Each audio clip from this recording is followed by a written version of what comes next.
saya hormati Bapak Momol, Bapak Ibu Guru, dan juga tadi yang sama-sama yang saya sayangi anak Ibu yang kelas 6 yang ikut hadir pada acara hari ini. Bapak Ibu yang berbahagia, hari ini kita sama-sama berkumpul di tempat ini untuk memberikan dukungan kepada teman kita, sahabat kita, yaitu Pak Momol yang sedang melakukan diseminasi budaya positif dalam kegiatan guru penggerak angkatan ke-7. Nah, mari kita dengarkan dan kita sama-sama memberikan dukungan.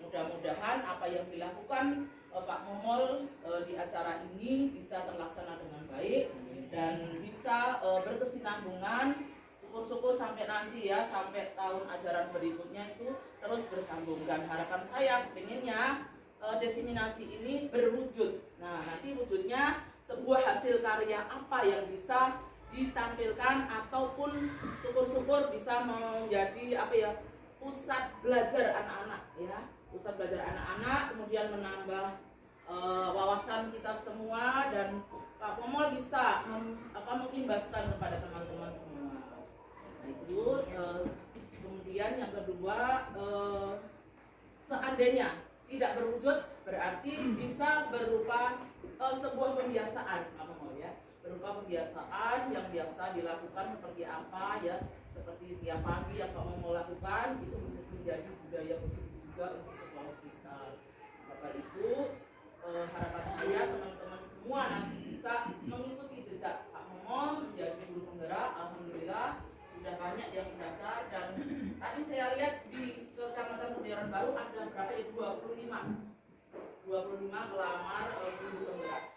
Mudah-mudahan semuanya diterima menjadi guru penggerak, maka sekolah kita nanti akan bergerak lebih maju, akan menggerakkan sekolah dan hatinya tergerak ya, bergerak, menggerakkan dan tergerak. Kalau nggak salah seperti itu ya. Itu saja sambutan dari saya dengan mengucap Bismillahirrahmanirrahim. Maka acara diseminasi budaya positif saya nyatakan dibuka. Wabillahi taufiq wal hidayah. Wassalamualaikum warahmatullahi wabarakatuh. Selanjutnya silakan Bapak Momol. Terima kasih. Tiara di stop. Oke, belum dulu. Dah. Assalamualaikum warahmatullahi wabarakatuh.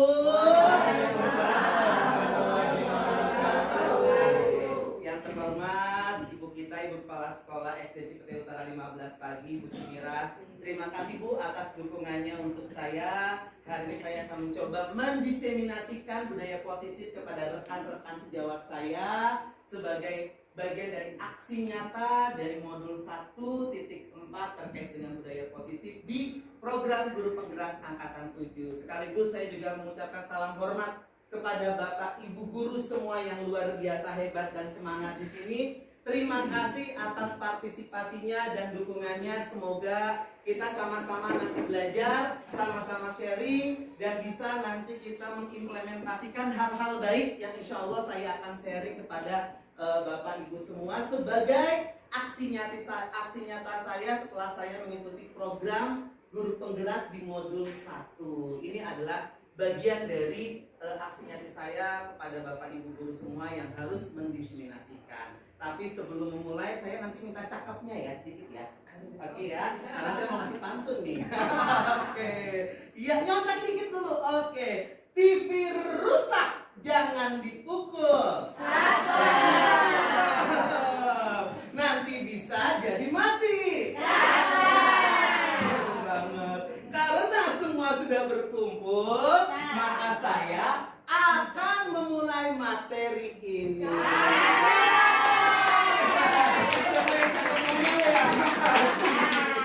Oke, Bapak Ibu semuanya, hari ini Momol akan coba sharing terkait dengan budaya positif. Ini adalah bagian yang terpenting yang ada di program guru penggerak di modul 1.4. Sebelumnya Momol sudah mengikuti rangkaian modul 1.1, 1.2, 1.3 dan sekarang adalah klimaksnya dari modul 1 untuk Momol sharing kepada teman-teman semua. Jadi Momol tidak mengajarkan tapi sharing apa yang telah Momol dapatkan. Semoga ini menjadi bermanfaat buat teman-teman semua. Nah, apa yang akan kita sama-sama sharing dan pelajari termasuk saya di sini? Yang pertama itu terkait dengan disiplin positif. Ini merupakan bagian awal yang harus kita patenkan dalam diri kita, karena sejatinya guru itu adalah sebagai teladan, digugu dan ditiru. Maka hal yang pertama ini, disiplin positif dan nilai-nilai kebajikan harus sudah terpatri dalam diri kita. Kemudian keyakinan kelas. Nah, nanti di sini kita akan sama-sama belajar keyakinan kelas itu seperti apa sih? Nah, kemudian motivasi, hukuman, penghargaan, restitusi. Nah, ini bagian yang tak kalah penting juga yang harus sama-sama kita pahami. Kemudian kebutuhan dasar manusia, posisi kontrol, dan segitiga restitusi. 6 komponen ini yang sama-sama nanti kita pelajari dan sharing, sekaligus apa yang telah pernah lakukan juga akan mau sharing kepada Bapak Ibu semua. Pertama, nah di sini identik banget di guru penggerak, di kurikulum Merdeka itu erat kaitannya dengan karakteristik pertanyaan pemantik. Nah, menurut Bapak Ibu, apa sih pentingnya menciptakan budaya atau suasana positif di lingkungan sekolah? Penting nggak? Sangatlah penting. Sangat penting. Kenapa sangat penting? Karena Kenapa burung? Nah, ini burung nih. Kenapa burung? karena dengan membudayakan nilai yang positif akan berpengaruh baik kepada peserta didik. Masya Allah, luar biasa. Betul atau tidak ya?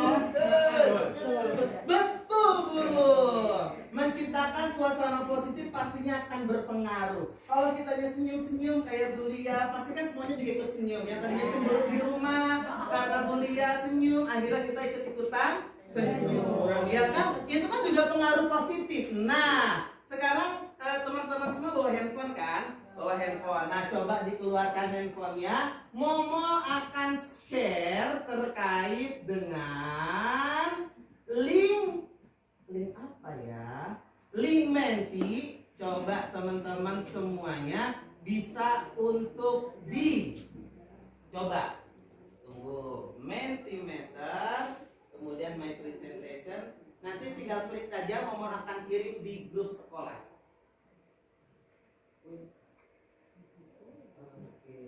Nunggu ya. Nunggu nih, ternyata internetnya agak-agak ya. Oke, sip.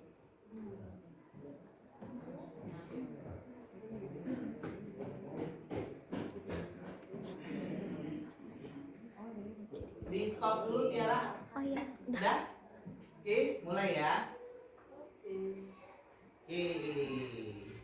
Nah, teman-teman semua, sudah saya kirim link Menti.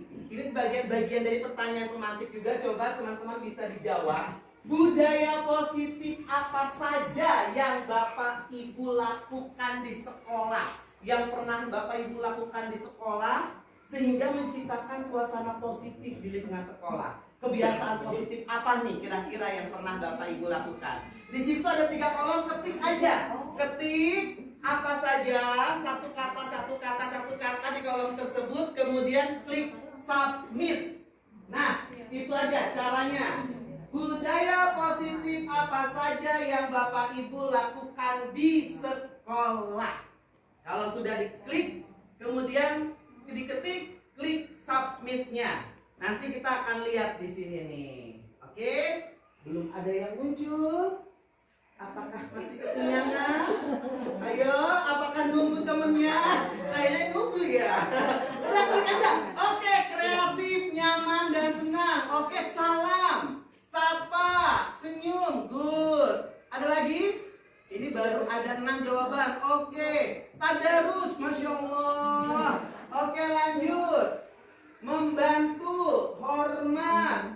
Kemudian jasmani, ada sholat. Kemudian apa lagi? Oke, sholat jamaah maksudnya tadi itu ya. Oh, nampaknya di sini senyum masih bagian yang paling besar nih yang dilakukan oleh teman-teman semua dalam menciptakan budaya positif. Oke, memberi salam, tolong menolong, kemudian memberi sapaan, Selalu tersenyum, mantap. Kerjasama. Sekarang senyum dan sapa, luar biasa.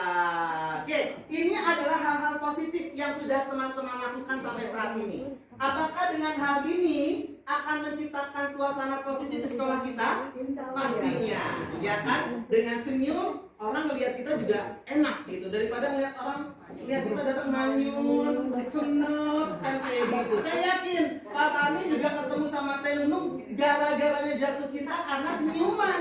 Gitu, ya kan? Karena kan kenyamanan dulu nih. Oke, terima kasih yang sudah merespon dan hampir semuanya sudah merespon. Sekarang kita lanjut kepada materinya, yaitu terkait dengan apa itu budaya positif sendiri, ya.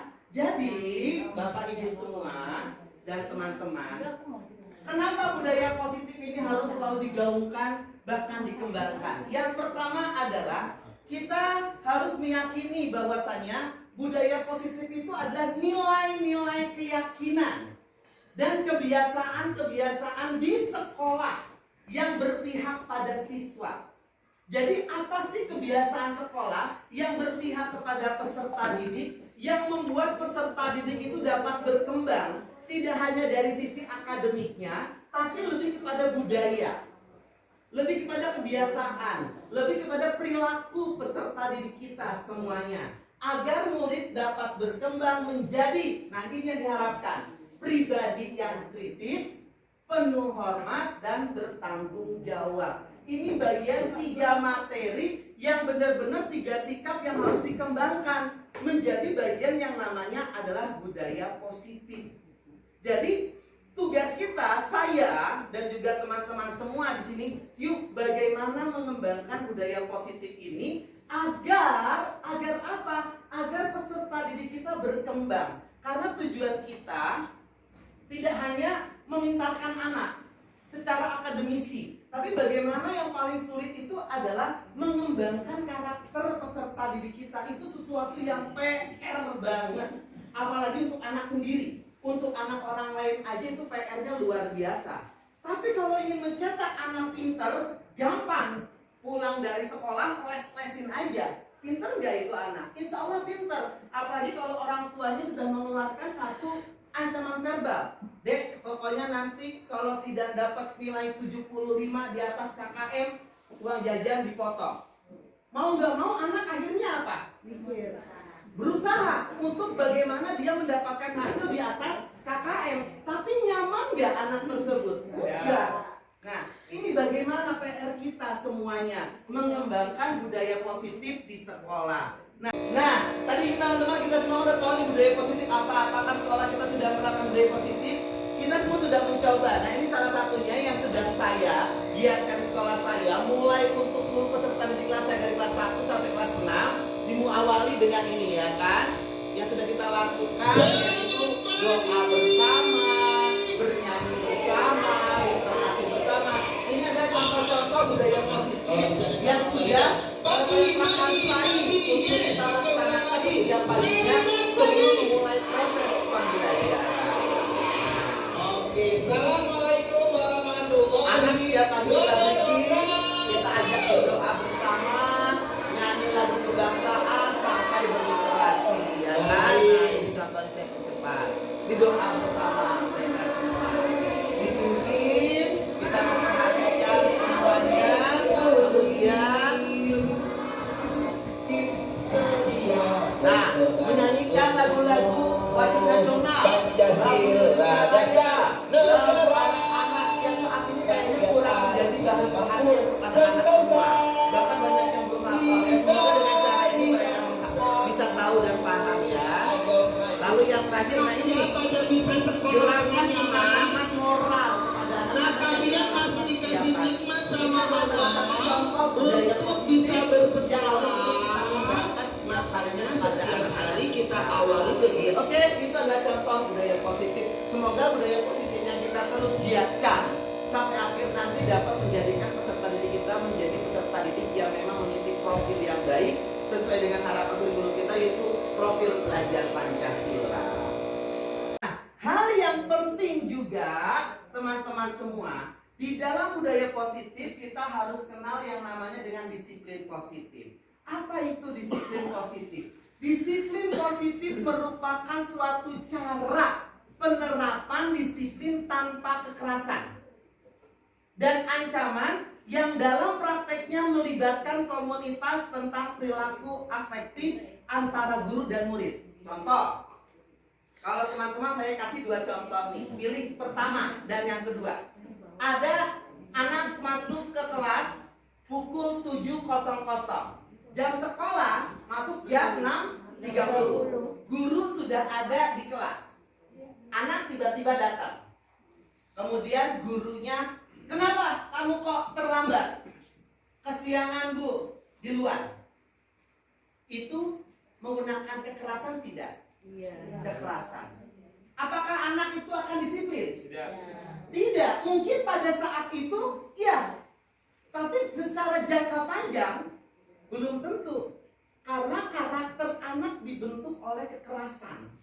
Nah, tapi ketika seorang guru, ada anak datang terlambat, dia kemudian berkomunikasi, mencari tahu kenapa kok kamu ke sekolah datangnya terlambat. Ketika dia tahu, oh ternyata alasannya saya ngasih makan ibu saya dulu, Mister. Ibu saya sakit. Nah, perlakuan penerapan sanksi kepada anak tersebut tepat apa tidak? Tidak. Tidak. Karena ada latar belakangnya.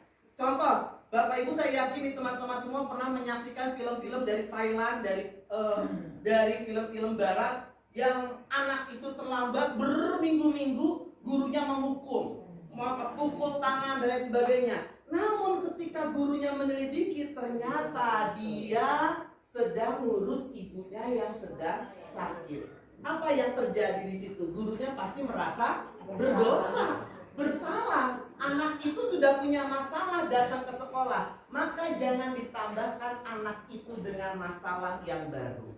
Karena anak tujuannya ke sekolah beda-beda, teman-teman. Ada anak yang ke sekolah tujuannya, nah kamu ke sekolah tujuannya apa? Belajar. Kayak anak saya aja, si Al. Mas, tujuan kamu ke sekolah apa? Pengen main sama teman. Tujuannya apa? Main sama teman. Memang masanya dia bermain, ya kan? Tapi ketika di kelas dia fokus untuk belajar. Itu semua bagaimana kita meng-guidance anak-anak kita semua. Karena hal utama yang harus kita lakukan adalah sebelum menerapkan budaya positif, membuat anak kita menjadi aman terlebih dahulu. Itu terkait dengan disiplin positif. Bahkan Stephen mengatakan, bila kita ingin membuat kemajuan perlahan, sedikit-sedikit ubahlah sikap atau perilaku Anda. Di sini jelas teman-teman semua. Sebelum kita meminta orang lain untuk berubah, yang harus dilakukan apa? Refleksi diri. Saya ini sudah patutkah memerintah peserta didik kita untuk berubah, sedangkan sayanya belum. Karena perubahan itu pastinya butuh waktu. Apalagi karakter. Pasti membutuhkan waktu untuk mengalami satu perubahan sehingga menjadi satu budaya. Namun, bila kita ingin memperbaiki cara-cara utama kita, maka kita perlu mengubah kerangka acuan kita. Ubahlah bagaimana Anda melihat dunia, bagaimana Anda berpikir tentang manusia. Ubahlah paradigma Anda, skema pemahaman dan penjelasan aspek-aspek tertentu tentang realitas. Jadi di sini, ketika peserta didik kita punya masalah dalam pembelajaran kah, dalam kelas kah, dan lain sebagainya itu, apakah guru tidak memiliki kontribusi terhadap kesalahan anak-anak? Pasti punya sedikit banyak. Kenapa anak kok tidak disiplin? Oh, karena gurunya males ngebimbing. Awalnya dibimbing, tapi lama-kelamaan dibiarkan. Ya akhirnya apa? Dia balik ke habitat semula, tidak ada konsistensi. Nah, ini teman-teman semua. Jadi di sini kita belajar. Oh iya, sebelum saya memerintah teman-teman, anak-anak peserta didik saya untuk berubah, maka yang harus saya lakukan adalah saya mengubah diri saya.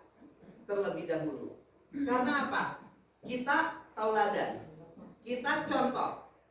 Nabi tidak mengajarkan dengan kekerasan, tapi Nabi kenapa dijuluki sebagai suri tauladan yang paling amat baik?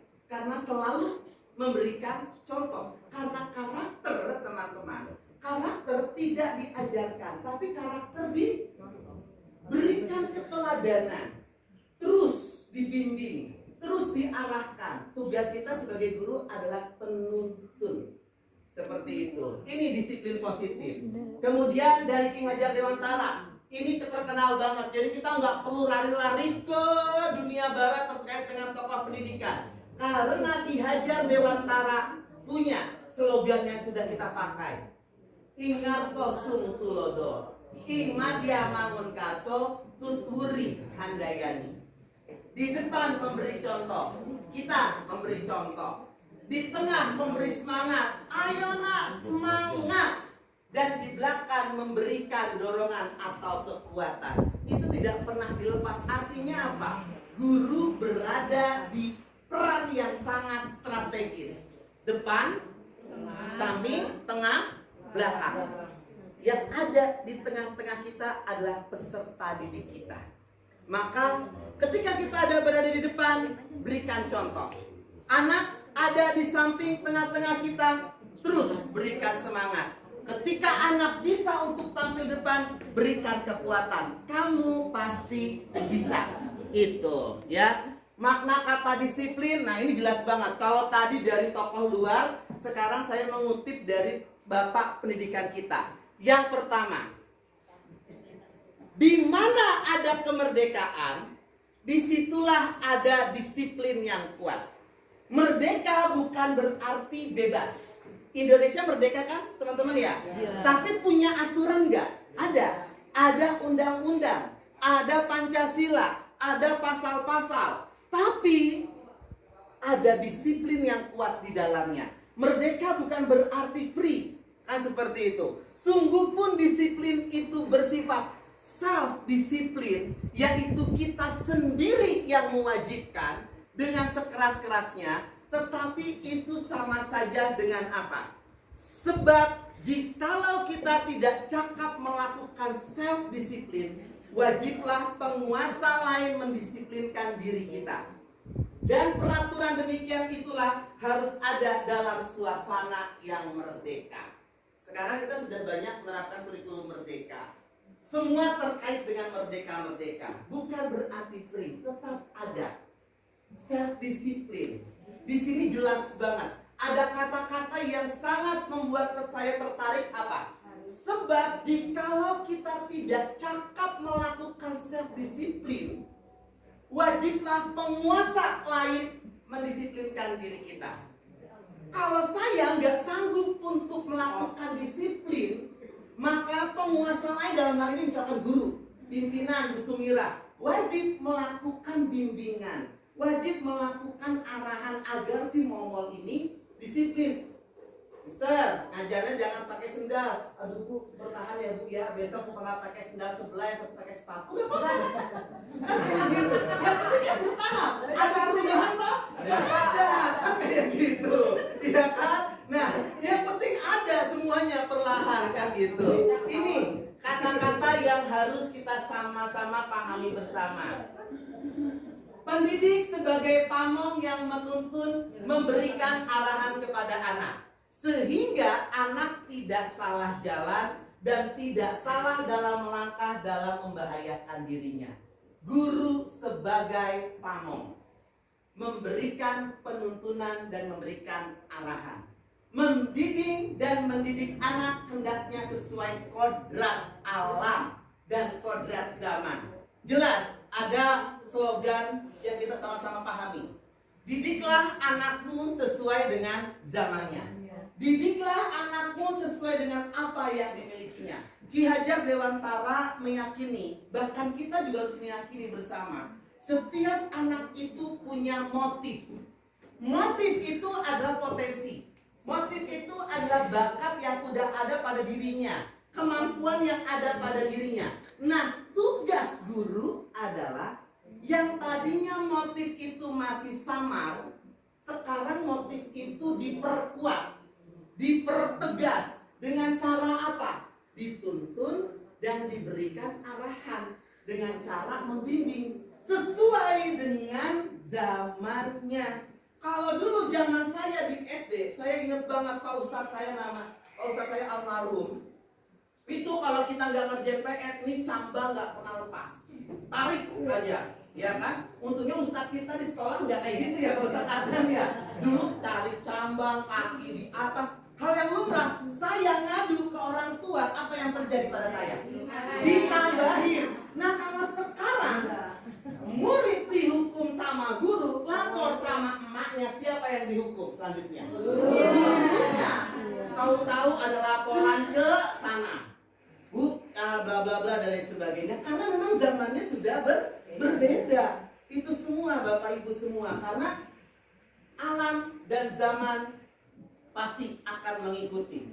Agar anak-anak memiliki budi pekerti. Di sini tidak ada arahnya agar anak pintar, agar anak cerdas, agar anak matematikanya oke, agar anak IPA-nya oke. Tidak. Karena apa yang disasar? Agar anak memiliki budi pekerti yang luhur dan mulia. Itu sasarannya yang harus sama-sama kita pahami. Mendidik artinya menuntun dengan pola pembelajaran yang menyenangkan dan pendidikan yang berpihak pada anak. Inilah sasaran dari budaya positif, khususnya disiplin positif. Dan ini sasarannya, ya.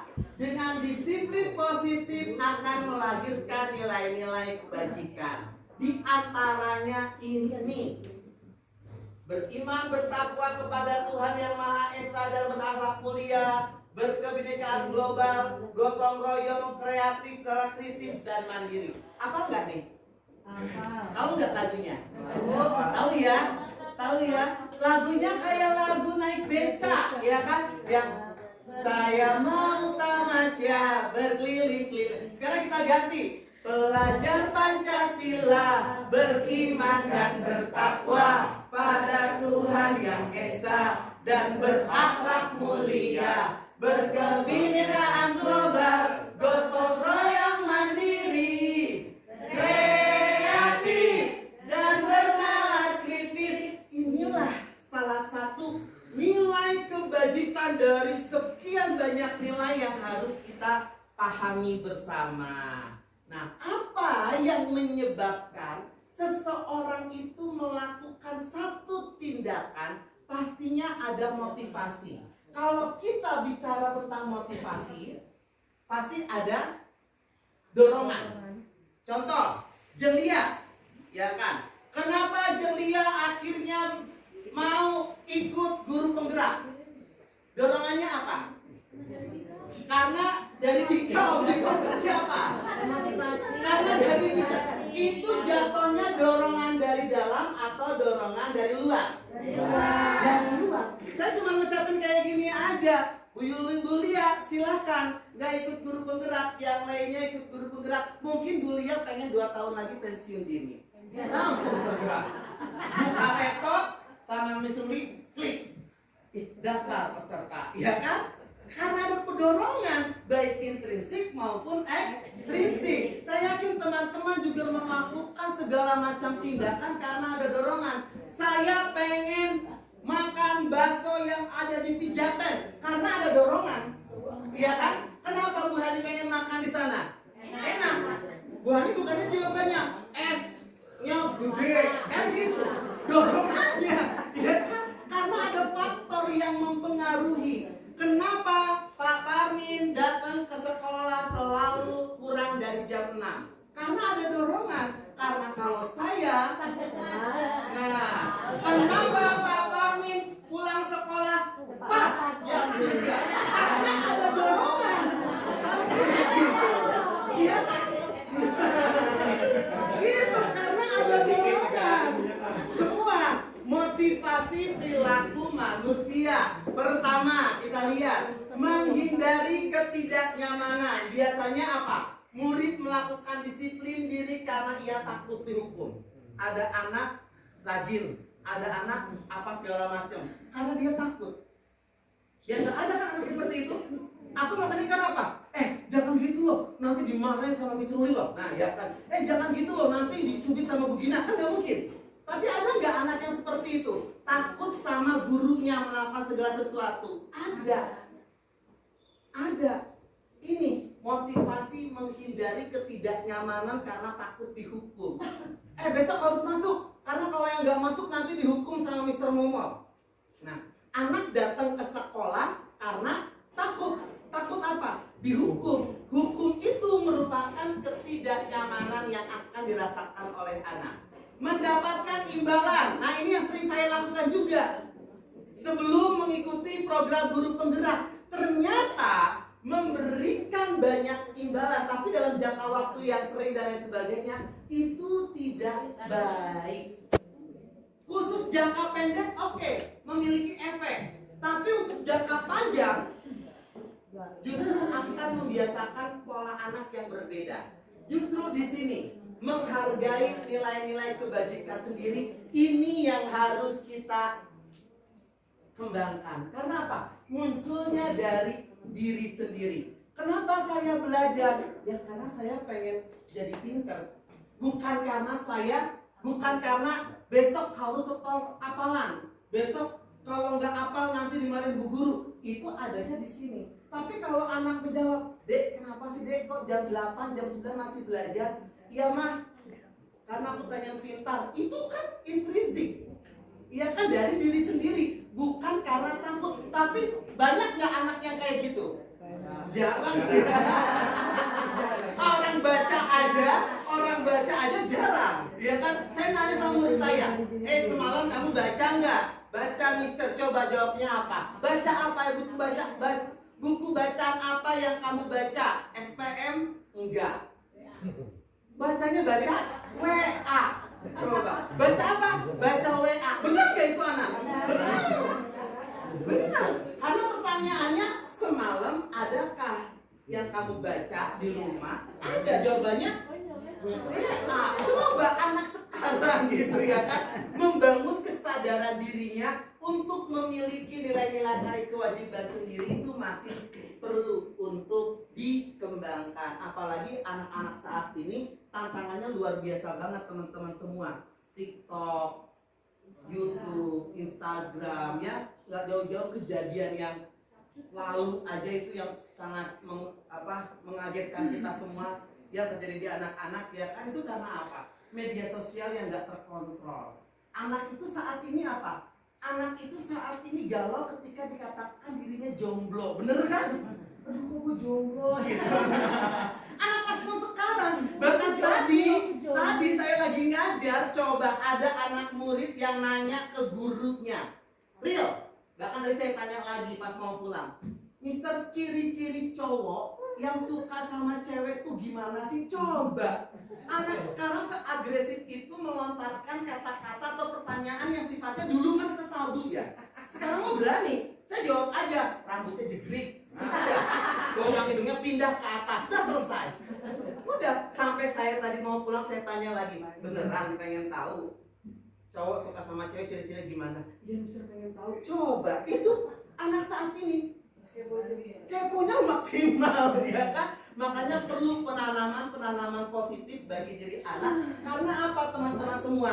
Rasa ingin tahu anak sangat tinggi.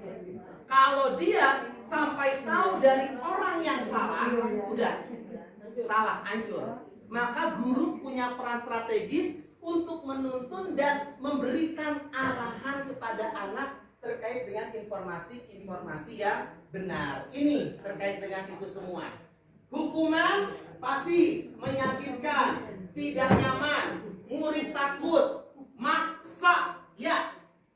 Kenapa kamu begini? Ya karena aku takut dihukum. Kenapa kamu begitu? Ya karena aku takut dihukum. Konotasinya hukuman itu adalah maksa.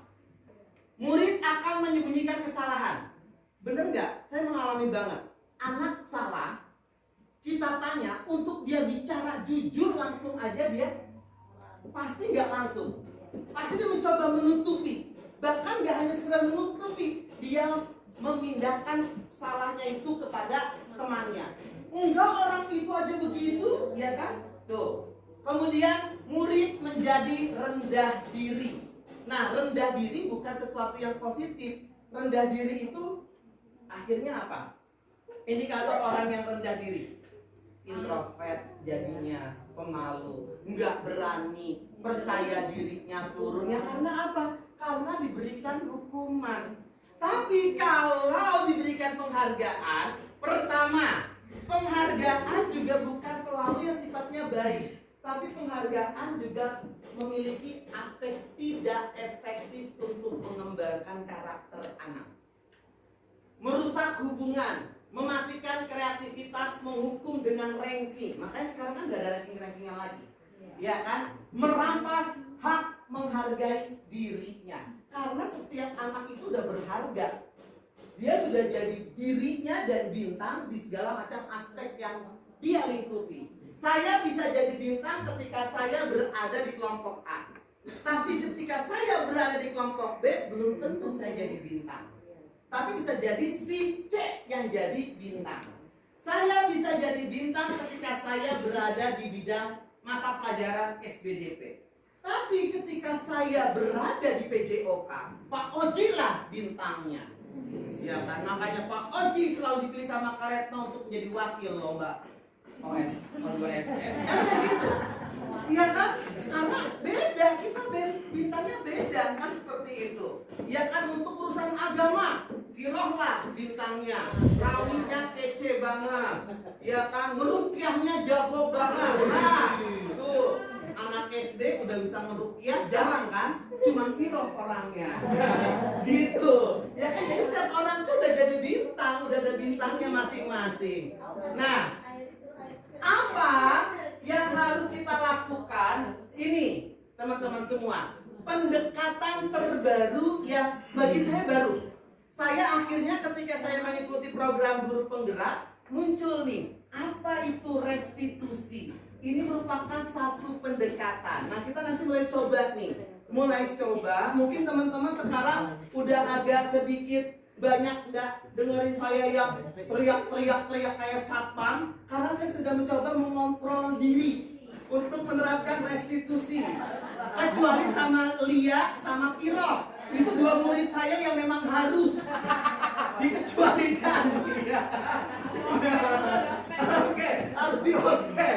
Nah, restitusi itu adalah proses menciptakan kondisi bagi murid untuk memperbaiki kesalahan. Nah, sehingga mereka bisa kembali pada kelompok mereka dengan karakter yang lebih kuat. Nah, jadi kita mencoba untuk mengajak anak, kamu tahu nggak apa yang kamu lakukan itu salah atau benar? Jadi di situ ada semacam negosiasi, komunikasi kepada anak. Memang prosesnya jalannya lama.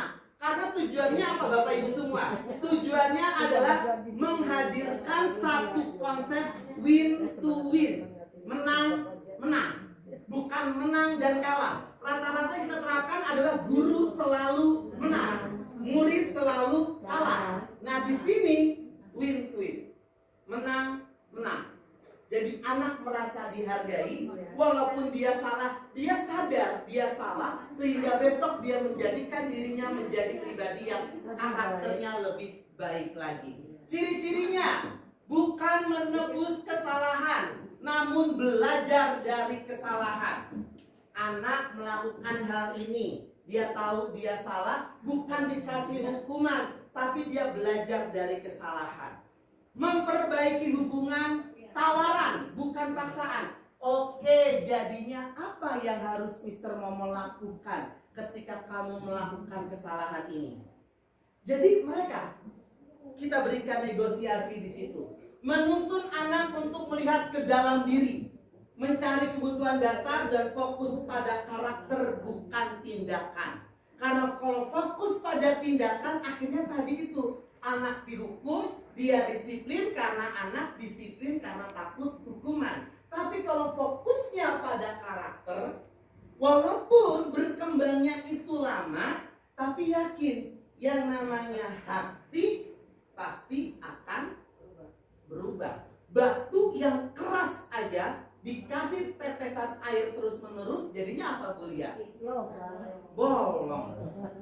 Ya kan? Apalagi hati yang empuk, direbus, digoreng, campur kentang, sambelin. Enak bukan itu maksudnya. Iya kan? Nah, kemudian menguatkan dan fokus pada solusi. Gitu. Kalau melihat kuliah tuh ingatnya makanan mulu. Oke. Karena kan seksi kedapuran. Oke. Lanjut. Perbedaan. Nah, misalkan gini ada kasus nih. Murid terlambat ketika upacara bendera. Kalau guru yang memiliki konsep menghukum, dia akan bicara seperti ini. Guru menghukum, hormat bendera selama 1 jam, atau berdiri di depan kelas selama KBM. Ya kan? Ada nggak dulu? Ada, saya. Iya dulu kan kayak gitu. Ada. Karena menurut kita, sebelum kita belajar, hukuman itu apa?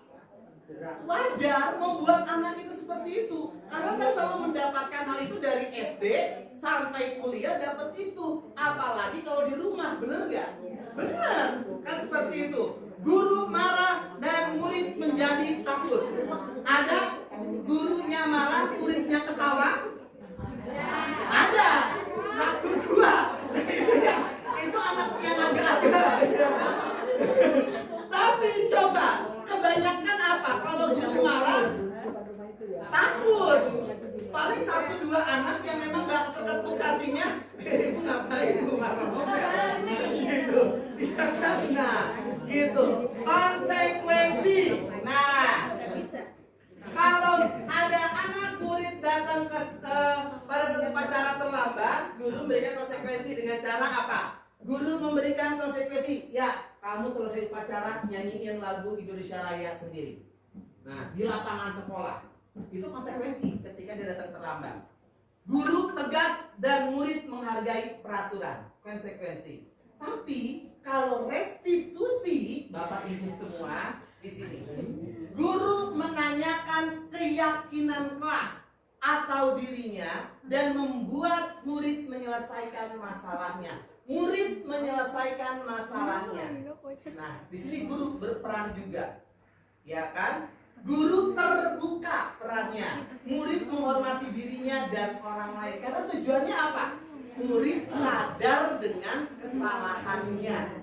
Itu. Tapi yang sering kita lakukan, kita ya berarti saya dan teman-teman. Apa? Pastinya ini. Hukuman. Untuk berupaya menjadi ke arah restitusi itu cobaan juga buat guru. Sampai saat ini tuh untuk mengubah itu tuh susah. Apalagi kalau kita udah gemes banget, gitu kan? Ya kan? Bawaannya pengen gitu. Makanya perbanyaklah istighfar kalau mau restitusi. Gitu, tapi harus kita lakukan. Ini sebagai pendekatan terbaru yang harus kita lakukan, Bapak Ibu semua. Sebenarnya nggak baru. Tapi ketika kita belajar di guru penggerak, akhirnya dapat informasi ini, gitu. Nah, kenapa anak melakukan tindakan? Selain tadi karena motivasi, karena ini anak manusia, kita manusia. Setiap manusia memiliki kebutuhan dasar. Dasarnya apa saja? Kebutuhan bertahan hidup. Daripada gua mati, bahasanya gua elu, lebih baik cara apapun gue jalani. Yang penting saya bertahan, menyelamatkan diri, kan seperti itu. Kasih sayang. Ada nggak anak-anak di kelas kita, di sekolah kita, yang dia berperilaku tidak baik karena kurang kasih sayang? Rasa tidak diterima oleh teman-teman. Ada. Dia berulah, ya kan? Kemudian penguasaan. Nah, kepenguasaan, kebebasan. Kalau anak sering dihukum, dipagari dengan rules atau peraturan-peraturan yang cukup ketat, maka kebutuhan dasar terkait dengan kebebasan tidak ada. Kesenangan, ya kan? Ada murid kita itu kesenangannya dirampas oleh emaknya. Nah, siap-siap saya sebutin nama anaknya. Ya udah tahu kan?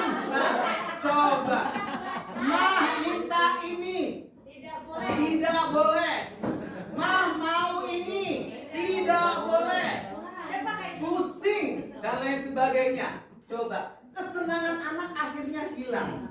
Karena emaknya lagi senang sama dirinya dan orang lain yang baru yang akan hadir dalam hidupnya.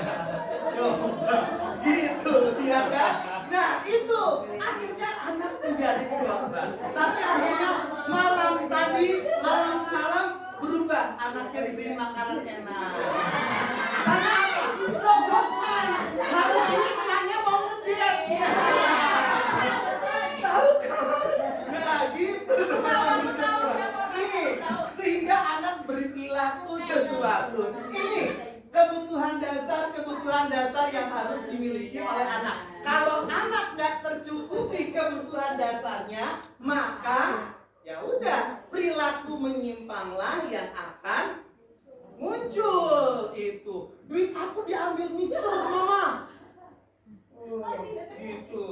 Ya kan duitnya diambil mama mister. Oh iya, pantesan kamu gak bahagia ya nak ya. Sabar. Doa. Gitu. Mister, aku gak dibolehin makan KFC. Sabar ya Mi. Gitu mama, kamu fokus ngumpulin duit di bawah kasur. Coba. Kan gitu. Kasihan anaknya. Coba. Iya kan? Nah akhirnya kebutuhan dasar kesenangan buyar. Anak ke sekolah cemberut. Nah, disuruh gurunya bawa atlas, lupa. Untung di perpustakaan ada. Iya kan? Coba itu yang terjadi. Oke, ya inilah kebutuhan dasar manusia. Ini ada kasusnya, Bapak Ibu. Coba saya bacakan di sini ya. Ibu Anas, guru kelas 2, mendapatkan masalah. Murid-muridnya tidak bisa tertib berdiri antri di depan pintu kelas dan selalu berebutan masuk ke dalam kelas setelah jam istirahat usai. Ini tentunya sangat mengganggu proses pembelajaran, di mana kelas tidak dapat mulai tepat waktu karena Ibu Anas sibuk menenangkan murid-muridnya untuk waktu cukup lama. Akhirnya Bu Anas berpikir cepat dan mengandalkan stiker bintang. Nah, setiap murid-muridnya akan masuk kelas usai jam istirahat, Bu Anas akan mengiming-imingi murid-muridnya dengan stiker bintang. Siapa yang dapat berdiri lurus dan berbaris rapi, antri di depan pintu, dapat bintang dari Bu Anas. Sebagian besar murid-muridnya menyambut tantangan tersebut dan langsung berdiri rapi di depan pintu agar mendapatkan stiker bintang. Hal itu terus dilakukan Bu Anas selama beberapa minggu karena cukup berhasil membuat murid-muridnya berdiri rapi antri di depan pintu, sampai pada suatu saat Bu Anas sakit dan terpaksa digantikan Pak Heru. Pak Heru tidak mengetahui tentang stiker bintang dan benar saja pada saat mau masuk ke kelas usai jam istirahat, murid-murid kelas 2 kembali berebutan masuk kelas. Pertanyaannya, kira-kira apa yang terjadi dan mengapa? Coba. Bu Anis biasa ngasih stiker bintang. Yang tertib, lurus, dikasih bintang. Tiba-tiba hari itu Bu Anis sakit, diganti Pak Heru. Buyar lagi tuh bocah-bocah. Apa yang terjadi dan mengapa? Coba teman-teman di sini pendapatnya. Karena kalau dia rapi dapat reward. Karena kalau dia rapi dapat reward. Good, karena berarti dapat rewardnya berupa bintang. Tapi ada jeleknya juga. Jeleknya Jeleknya itu jadi mereka mengharapkan terus. Mengharapkan itu terus. Sedangkan Pak Heru itu kan banget tidak Ah. tahu kelasnya seperti apa. Pada saat dia masuk, karena nggak tahu situasi anaknya itu harus dapat reward bintang itu, jadi anak-anak masuk ya udah masuk aja gitu, ini berantakan. Betul. Kasih tepuk tangan untuk kalian. Good job. terbiasa dikasih reward, pas hari itu Bu Anas gak masuk, diganti Pak Heru, anak itu kan udah gak ada. Ya, gak ada Bu Anas, gak dapat bintang, udah masuk aja, masuk. Ambiar semua. Berarti guru Pak Heru yang kasihan posisi di sini ya kan, diremehkan sama anak. Pak Heru pun merasa kesulitan mengkoordinir anak karena anak terbiasa dengan reward. Reward bagus, tapi tidak efektif. Sama seperti metode. Semua metode bagus, tapi belum tentu tepat digunakan. Sesuaikan dengan karakteristik materi dan karakteristik peserta didik. Ini contoh pertanyaan. Ya? Ya. Termasuk kakakku. Nanti kalau Kak Retno, amin, tahun ini jadi guru penggerak akan belajar nih lebih matang lagi. Mantap, ya. Oke, seperti itu. Karena apa? Alfie Kohn, ini opahnya Jengpir, ya kan, mengatakan bahwasanya dihukum oleh penghargaan. Kita lihat. Saat kita berulang kali menjanjikan hadiah kepada anak-anak agar berperilaku bertanggung jawab, atau kepada seorang murid agar mempelajari sesuatu yang baru, atau kepada seorang karyawan agar melakukan pekerjaan yang berkualitas, kita sedang berasumsi mereka tidak dapat melakukannya atau mereka tidak akan memilih untuk melakukannya. Ya karena mereka melakukan satu tindakan karena adanya reward, penghargaan, bukan karena sendiri, intrinsiknya sendiri. Ini mengemukakan baik penghargaan maupun hukuman adalah cara-cara mengontrol perilaku seseorang yang menghancurkan potensi untuk pembelajaran yang sesungguhnya. Bahkan menurut Kohn, secara ideal tindakan belajar itu sendiri adalah penghargaan sesungguhnya. Apapun yang sudah diperoleh oleh anak itu merupakan bagian dari penghargaan atas apa yang telah dipelajari. Indikator seorang anak belajar adalah apa? Perubahan. Adanya perubahan. Perubahan itu tidak langsung dari A ke Z. Dari A ke B aja udah berubah. Sedikit tapi pasti itu bagus. Ada anak yang belajar dan kita bimbing, kita arahkan, gak berubah-ubah. Memang belum waktunya. Kan anak itu kalau kita belajar terkait dengan terkait dengan teori perkembangan, Jean Piaget mengatakan perkembangan itu dapat apa? Dipercepat, dapat diperlambat. Dan anak berkembang sesuai dengan temponya masing-masing. Gak bisa disamakan saya dengan Princess Cuti, gak bisa. Princess Cuti secara karakter oke banget.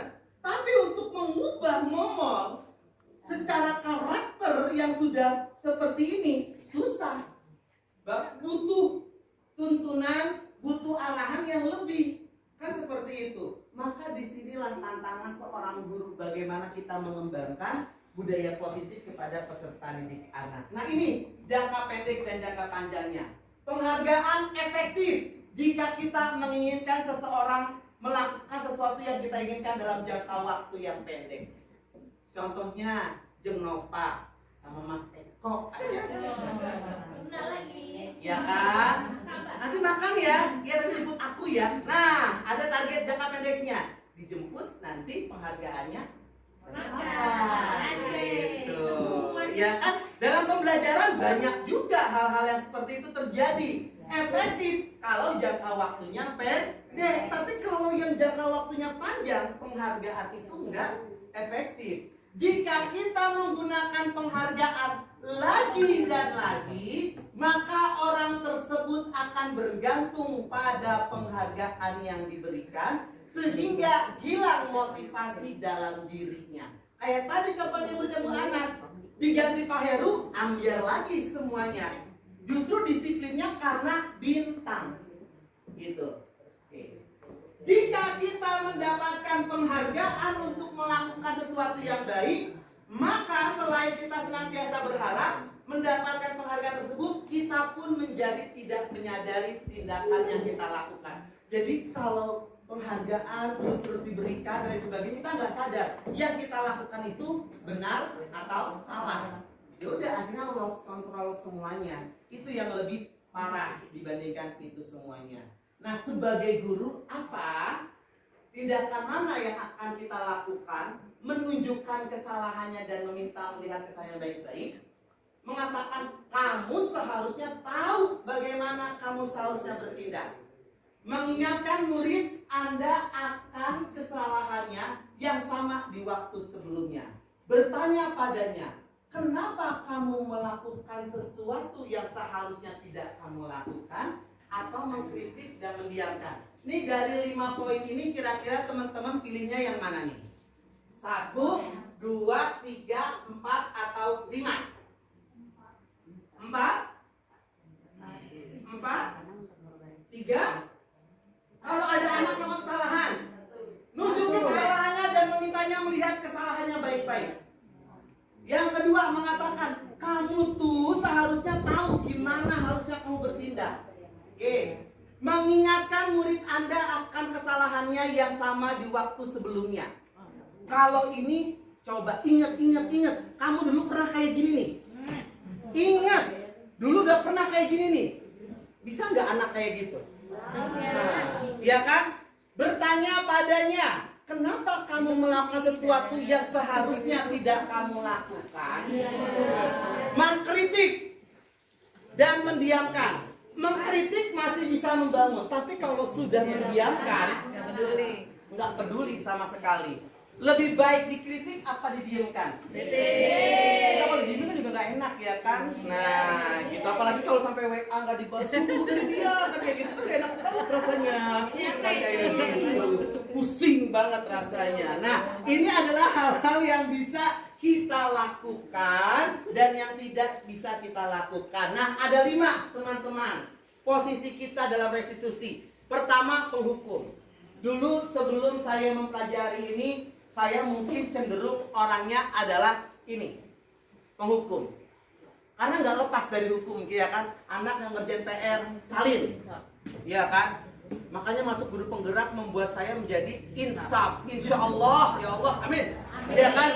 Pemantau, membuat rasa bersalah manajer dan teman. Nah, sekarang kita lihat cirinya gimana. Kalau penghukum, nah, murid misalkan ngomong nggak pakai atribut lengkap, maka guru yang penghukum cirinya adalah ngomong, patuhin aturan, lalu berdiri di depan kelas.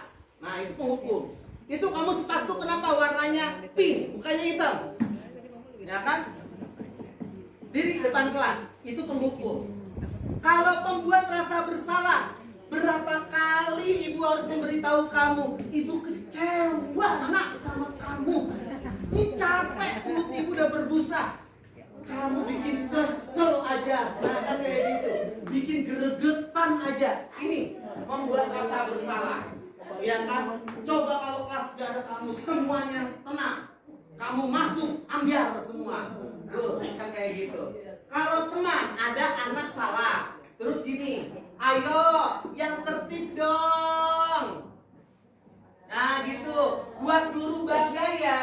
Kali ini tidak apa-apa kamu melanggar tata tertib, tapi lain kali jangan ya. Nah ini, kalau sebagai teman, kok berisik sih, yang tertib dong. Nah, ini kenapa? Jawabannya kok sama semua.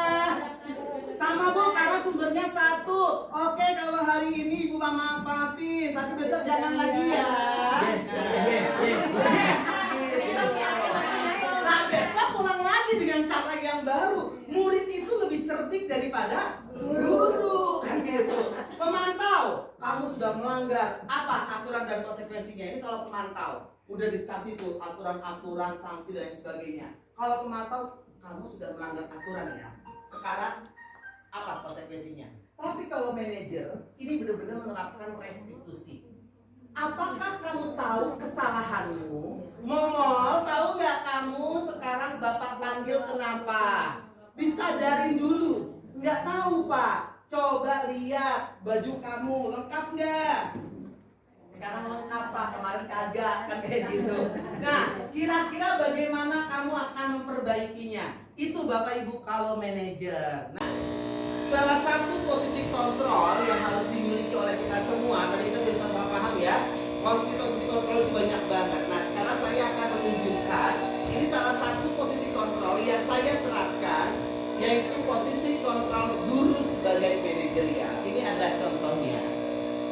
Ini bangun ruang apa namanya? Nah, ini posisi saya satu aja. Nanti pada saat mengajar, ada satu apa yang harus saya lakukan. Nah, sekarang kita lihat. Ada berapa? Nah, ini bangun ruang apa? 5. Coba ada berapa sisinya? Oke, dulu sudah paham semua? Oke, kalau sudah paham, sekarang waktunya kalian semua istirahat. Nah, ini ada konflik nih antara dua kelompok.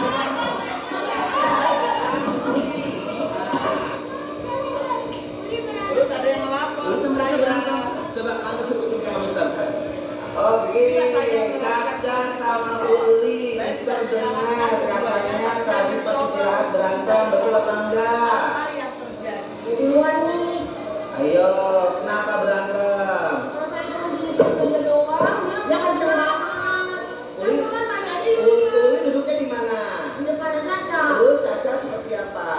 Ini bangku aku. Oh gitu. Sekarang pertanyaannya, Caca bener ya melakukan hal seperti itu? Bismillah, kita mencoba Itu untuk disengaja mengajak apa enggak? dialog itu sangat Sengaja apa tujuannya? Kodok-kodoknya aja. ada sesuatu Oh, gabut apa sih? Nah, untuk bukan mendapatkan sesuatu yang menang dan yang kalah, tapi kita mendapatkan yang menang dan menang, sehingga menimbulkan kontrol yang baik pada peserta didik kita. Ini adalah salah satu contoh penerapan posisi kontrol kepada peserta didik kita ketika dalam proses pembelajaran baik di dalam kelas maupun di luar kelas.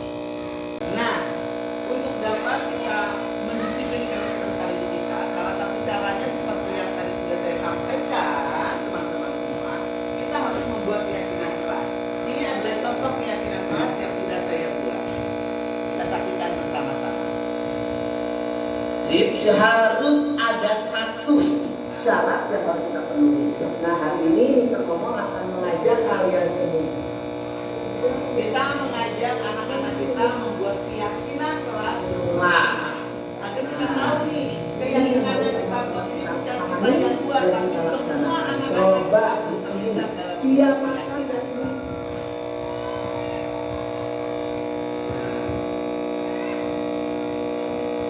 Jadi saya menawarkan kepada anak-anak saya, siapakah yang mau membuat yang keyakinan dapat kelas? keyakinan kelas apa saja yang harus kita sepakati? Pertama. Ada? Hadir? Nah, Tepat waktu, Mr. Ngomong dulu. Hadir tepat waktu. nah, hati Setuju apa enggak?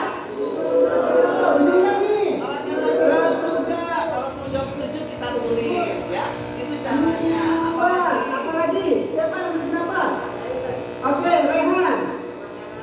Berpakaian berpakaian rapi. Nah, ini salah satu. rapi. Coba berpakaian rapi apakah akan membuat Jadi kelas ini semua kita tawarkan ke anak-anak kita semua. Sampai nanti membuat keyakinan kelas, kita sepakati dan kita sosialisasikan, kita patenkan. Jadi keyakinan kelas itu adalah sesuatu yang berisikan sesuatu yang sederhana dan positif, berbeda dengan peraturan kelas. Itulah keyakinan kelas. Nah, di segitiga restitusi ada 3 bagiannya. Pertama, menstabilkan identitas. Yang kedua, validasi tindakan yang salah. Yang ketiga, menanyakan keyakinan. Untuk lebih sama-sama kita paham, saya ada tayangan video terkait dengan budaya positif yang sudah saya lakukan sama murid saya. Mungkin Bapak Ibu bisa melihatnya. Halo, assalamualaikum Uli. Waalaikumsalam. Ayo, Uli tahu nggak kenapa Mr. Momol panggil ke ruangan Mr. Momol nih? Kita Zoom berdua di sini nih, secara khusus spesial untuk Uli. Kenapa ya? Gak tahu. Masa sih nggak tahu? Coba diinget-inget. Kira-kira apa ya yang Uli lakukan sehingga Uli kok Mr. Momol ajak Zoom nih berdua sama Mr. Momol nih? Uli punya masalah nggak? Oh, masalah telat sekolah. Nah, itu tahu telat sekolah. Telat sekolah itu termasuk melanggar aturan sekolah atau enggak ya, Uli? Iya, melanggar. Oke, memang kalau sekolah itu masuknya jam berapa ya, Uli ya? Jam 6:30. Jam 6:30. Nah, Uli itu suka datang sekitar jam 7, betul nggak? Terus jam 7:15. Nah, itu kenapa Uli kok beberapa hari belakangan ini hampir lebih dari seminggu ya? Uli kok suka datang ke sekolah telat ya? Karena aku suka nonton film yang bagus-bagus. Oh, film yang bagus-bagus itu malam-malam. Iya, aku suka nontonnya kalau malam-malam. Oh, jam berapa selesainya filmnya itu? Jam 10:30-an. Jam 10:30. Wah, berarti tidurnya sekitar jam itu, jam 10:30. Iya. Iya. Gimana nggak telat? Nah, kalau telat terus itu kira-kira bagus nggak ya? Enggak. Kira-kira Uli kalau telat terus dapat maksimal nggak menyerap pembelajarannya di kelas? Enggak. Enggak, karena sekarang Mr. Momol mau tanya nih, biar Uli nggak telat lagi, kira-kira apa ya yang Uli akan lakukan biar Uli makin disiplin seperti Uli yang pernah Mr. Momol kenal sebelumnya? Saya jangan tidur di bawah waktu dan kalau aku pengen nonton film di jam pagi-pagi aja, jangan malam-malam. Takutnya kalau malam-malam nanti tidurnya malah bangunnya kesiangan. Oh iya, jam pagi. Berarti kalau jam pagi itu di hari Sabtu Minggu pasti bersekolah ya? Iya. Kalau pulang sekolah boleh.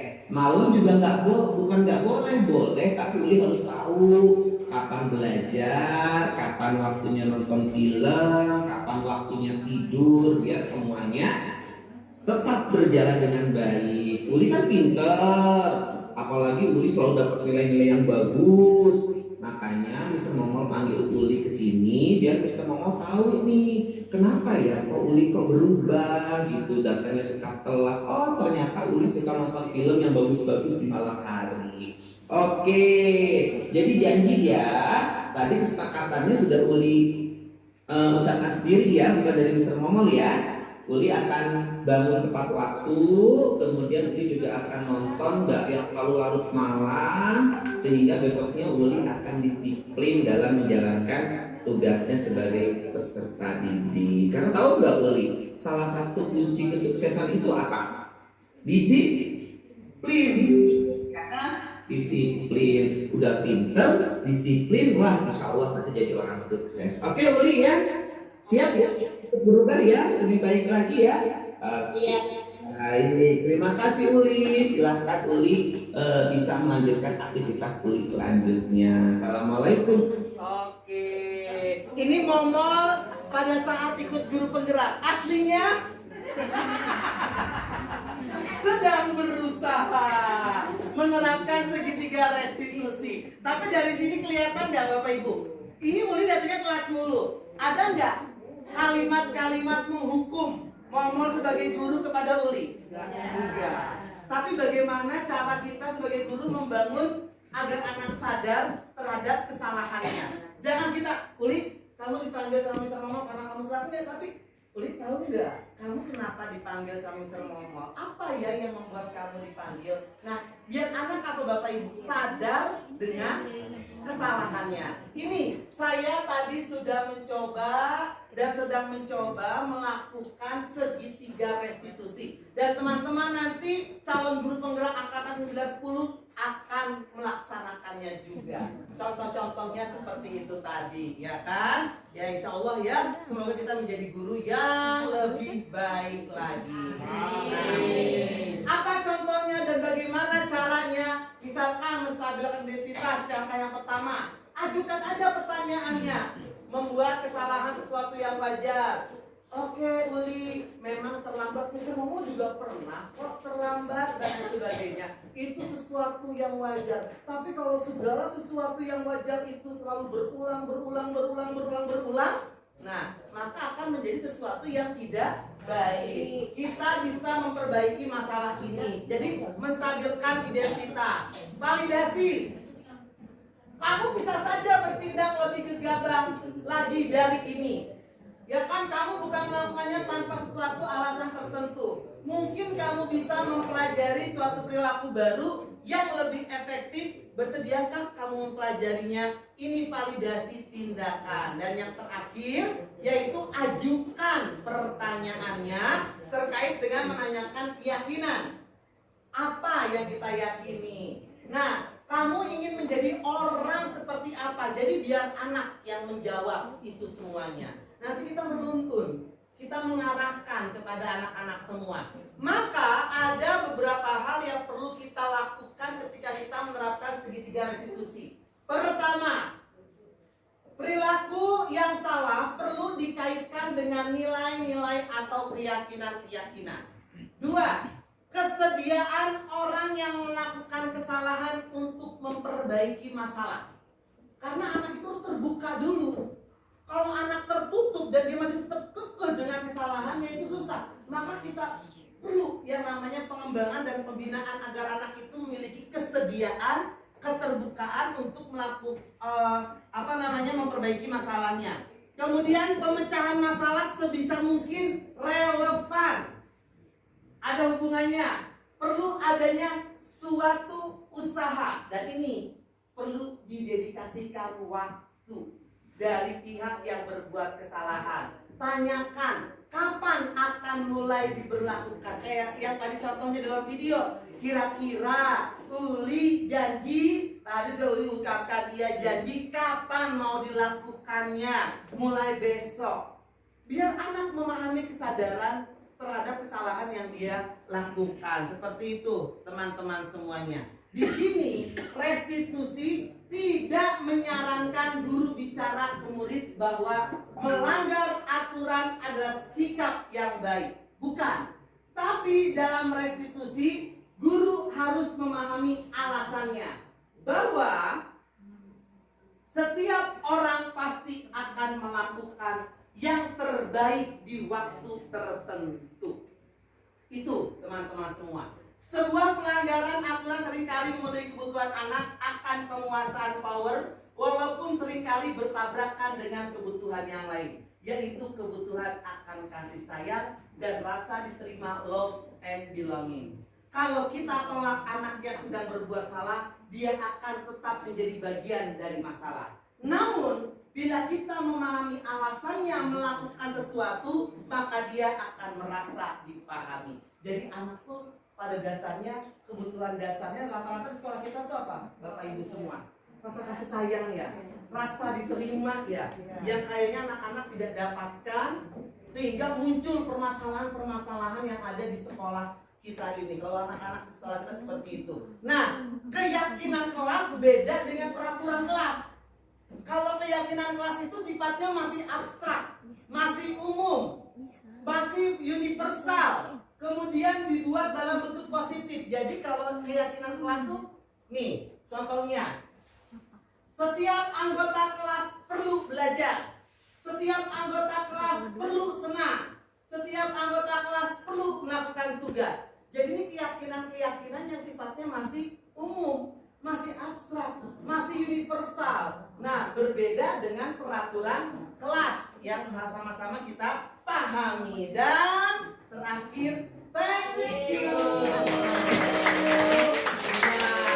Nah, jadi itu adalah teman-teman semua budaya positif yang saya diseminasikan kepada teman-teman semua dalam hari ini, terkait dengan hal-hal yang tadi, terkait dengan nilai-nilai kebajikan, disiplin positif, kemudian terkait juga dengan motivasi, kebutuhan dasar manusia, kemudian terkait juga dengan restitusi, ya kan? Dan restitusi itu ada 6 hal yang memang saya ingin sampaikan kepada teman-teman semua. Hukum dan juga penghargaan dan posisi-posisi kontrol dalam restitusi. Semoga apa yang saya sampaikan bermanfaat. Saya buka apabila ada teman-teman yang ingin mengajukan pertanyaan.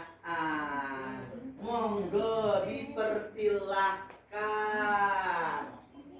Oke, terima kasih kakak. Ya kakak. Ini kayaknya saya baru dengar pekan saya baru tahu. Istilah restitusi. Sama kak juga. Di guru penggerak akhirnya ada bahasa segitiga restitusikan. Iya, karena kayaknya tuh permasalahannya lebih rinci gitu. Betul. Tadi misalnya ada 3 tuh ya. Sebelumnya tuh yang terakhir kan restitusi. Iya. Nah, jadi kalau yang restitusi itu kayaknya lebih pengembangan kayak jujur-jujuran antara guru sama murid gitu ya. Betul. Jadi sama-sama menghargai. Ya. Betul Bukan hanya kakak. guru yang minta dihargai. Bukan guru yang minta dihargai. Betul Juga sekali. menghargai murid gitu kan. Betul kak. Jadi seperti yang tadi saya sampaikan, restitusi itu tidak mencari kalah dan menang.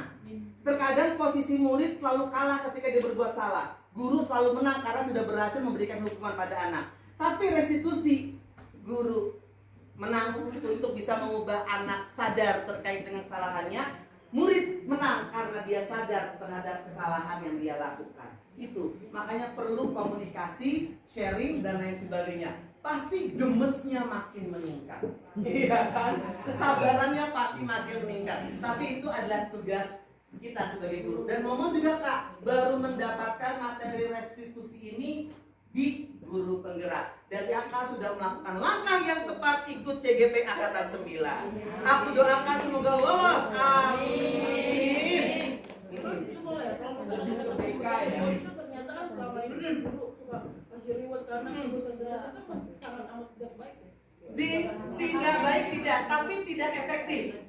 Untuk jangka pendek bagus, tapi untuk jangka panjang, nah contohnya kasus yang tadi, akhirnya anak itu ambiar lagi, tidak disiplin lagi karena gurunya beda dan gak ganti, gak ngasih stiker-stiker gitu. Sama kayak anak kita dulu, anak saya aja, Bi aku dapat bintang dulu di TK-nya, kan kayak gitu. Giliran gak dapat bintang, sedih, ya kan?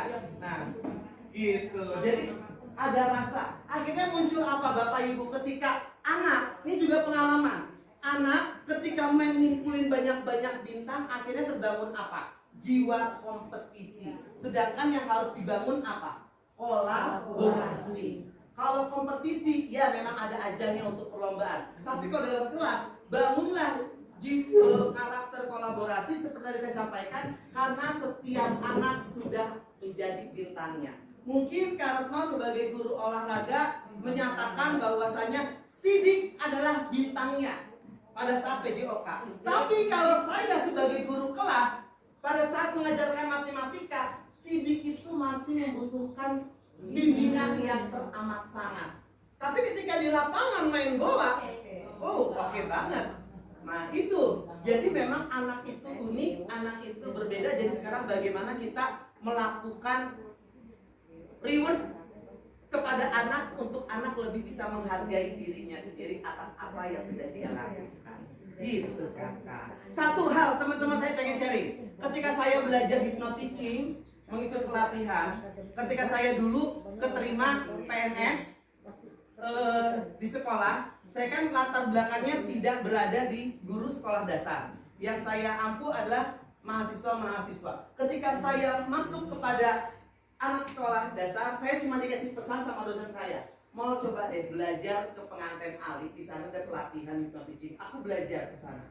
Ada satu statement yang sangat membuat Momon itu apa ya namanya ya, menjadi berubah ketika menjadi guru SD karena yang dihadapi adalah anak-anak usia 6 sampai 12 tahun. Apa yang dikatakan oleh Mr. Ridwan Sang tersebut mengatakan, janganlah kamu meminta anakmu untuk mengikuti apa kata-kata kamu sebelum kamu diterima dan dibukakan pintu olehnya.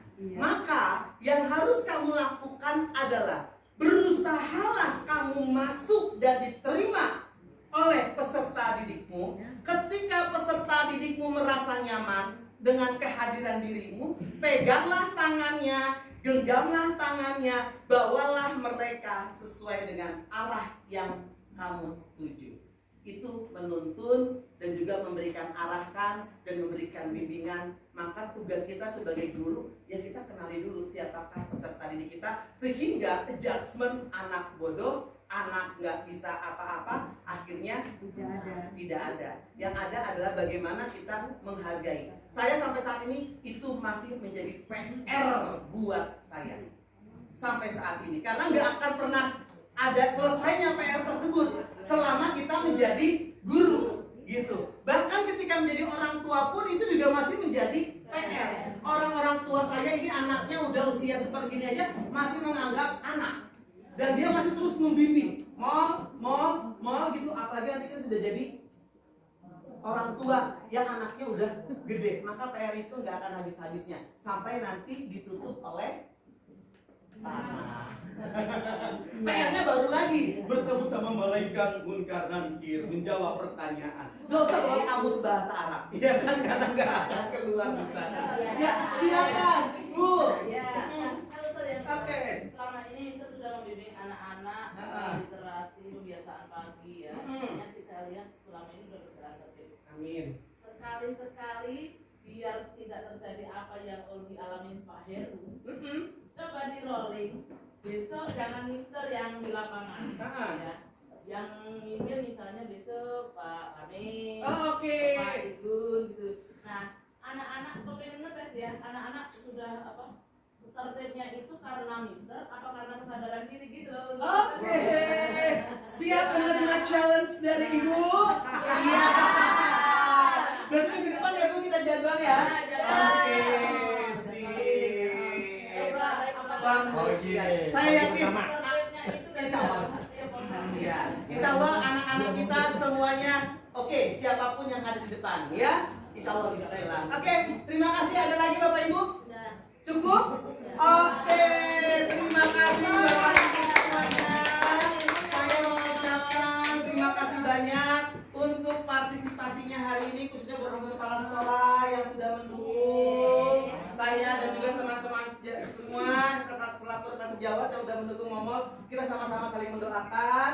Kita sudah punya satu guru penggerak, Bu Dina. Insya Allah Januari ini keluar sertifikatnya. Terus saya sedang melanjutkan program guru penggerak. Insya Allah selesai bulan Juli terakhir. Dan teman-teman semua semoga lolos di angkatan-angkatan selanjutnya. Yang sudah usia 50 ke atas mungkin bisa coba untuk PP pengajar praktiknya, ya kan? Atau mendukung sekaligus mendoakan untuk kita semua. Terima kasih, sehat selalu untuk kita semua, salam bahagia dan salam merdeka. Satu Bapak Ibu, kita sama-sama teriaknya ketika kita katakan guru penggerak, tergerak, bergerak, menggerakkan ya. Tergerak, bergerak, menggerakkan. Tangannya gini ya. 1, 2, 3. Guru penggerak. Tergerak, bergerak.